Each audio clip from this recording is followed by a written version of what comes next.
কোরআনের হুকুম আহকামের ছায়াতলে যদি আমরা থাকি, শান্তি আর শান্তি, যে শান্তি আজকে আফগানিস্তানে পাওয়া যাচ্ছে, আলহামদুলিল্লাহ আফগানিস্তানে পাওয়া যাচ্ছে। 3 বছর আগে তাদেরকে বিশ্ব গণে নাই। আফগানিস্তানকে 3 বছর আগে কোনো বিশ্ব তাদেরকে গণে নাই। আজকে 3-4 বছর পেরিয়ে হয়ে গেছে। আজকে আফগানিস্তানকে সবাই তেল মারতেছে। এখন আফগানিস্তানকে কি সবাই তেল মারতেছে। এখন আফগানিস্তান উল্টা কাউকে তোয়াক্কা করে না, পরোয়া করে না। সফলতা এসেছে। আফগানিস্তান তারা অভিভাবক বানিয়েছে আল্লাহকে। সূরা বাকারার 257 নম্বর আয়াত আল্লাহ তাআলা বলেন, আল্লাহু ওয়ালিউল্লাযিনা আমানু, মুমিনদের অভিভাবক আল্লাহ।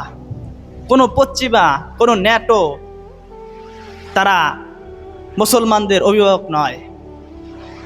মুসলমানদের অভিভাবক আল্লাহ। আফগানিস্তান অভিভাবক বানিয়েছে আল্লাহকে, আর আল্লাহ তাআলা সফলতা এনে দিয়েছে। 3-4 বছর পেরিয়ে যাচ্ছে, তাদের অর্থনীতির চাকা এখন খালি উপরের দিকে, অনেক ঊর্ধ্বের দিকে। আলহামদুলিল্লাহ, আল্লাহ তাআলা ভাইদেরকে সফল করেছেন। এজন্য আমাদের দেশেও যদি আমরা আল্লাহকে অভিভাবক বানাই, কোনো পশ্চিমা, কোনো ন্যাটো, কোনো ভারতীয় দালালদেরকে যদি আমরা অভিভাবক না বানাই, যদি আল্লাহকে অভিভাবক বানাই, আল্লাহর দিকে আমাদের